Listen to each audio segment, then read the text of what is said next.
समृद्धी महामार्गावर कंटेनर हॉस्पिटलची सुविधा सुरू करण्यात आली आहे। बुलढाण्यातल्या मेहकर इंटरचेंज जवळ कंटेनर हॉस्पिटलची सुविधा सुरू झालेली आहे। समृद्धी महामार्गावर अपघात झाला तर तात्काळ त्यातून उपचार मिळणार आहेत। केंद्रीय राज्यमंत्री प्रतापराव जाधव यांच्या संकल्पनेतून कंटेनर रुग्णालय उभारलं गेलंय। आज या समृद्धी महामार्गावरील मेहकर एक्सचेंज या ठिकाणी नित्यसेवेच्या माध्यमातून निरंतर सेवेच्या माध्यमातून या ठिकाणी एक हॉस्पिटलची निर्मिती या ठिकाणी केली दिलेला आहे। CSR मधून SBI मधून याचा फंड या ठिकाणी उपलब्ध झालेला आहे। अतिशय आधुनिक पद्धतीनं हे कंटेनर हॉस्पिटल असून यासोबत एक अद्ययावत असे ॲम्ब्युलन्स आहे की ज्याच्यामध्ये सर्व प्रकारच्या सुविधा आहेत। आणखी तपशील आपण घेणार आहोत। प्रतिनिधी संदीप वानखेडे आपल्याशी जोडले गेले त्यांच्याकडून।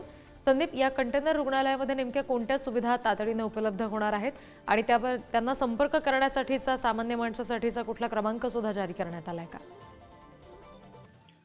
ती खरं पाहिलं तर या समृद्धी महामार्गावर अलीकडच्या काळामध्ये जे आहे हे अपघाताचं प्रमाण वाढलेलं आहे आणि ज्यामध्ये मृत्यूचा टक्का देखील मोठ्या प्रमाणात वाढला आहे। हा मृत्यूचा टक्का कमी करण्याच्या अनुषंगाने गेल्या अनेक दिवसांपासून ही मागणी होती आणि त्या ठिकाणच्या रुग्णवाहिकेचा रुग्णवाहिका ज्या आहेत त्या विलंबाने त्या ठिकाणी येतात आणि त्यामुळे अनेक अपघातग्रस्त व्यक्तींना उशिरा उपचार मिळतो अशी ओळख देखील बरेचदा केली जात होती आणि त्या अनुषंगाने केंद्रीय राज्यमंत्री प्रतापराव जाधव यांनी पुढाकार घेत या ठिकाणी आता या मेहकर एक्सचेंज जवळ जे आहे एक कंटेनर रुग्णालय उभारण्यात आलेलं आहे। यामध्ये प्राथमिक सुविधेपासून ते अत्याधुनिक सुविधा ज्या आहेत CPR असतील किंवा इतर ज्या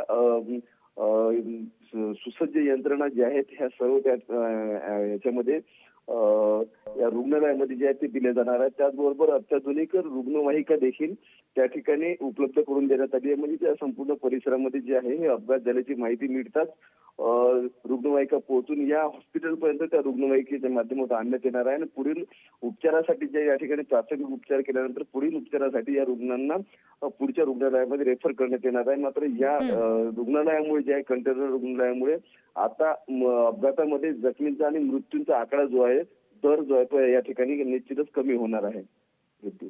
जी संदीप, धन्यवाद दिलेल्या माहितीसाठी।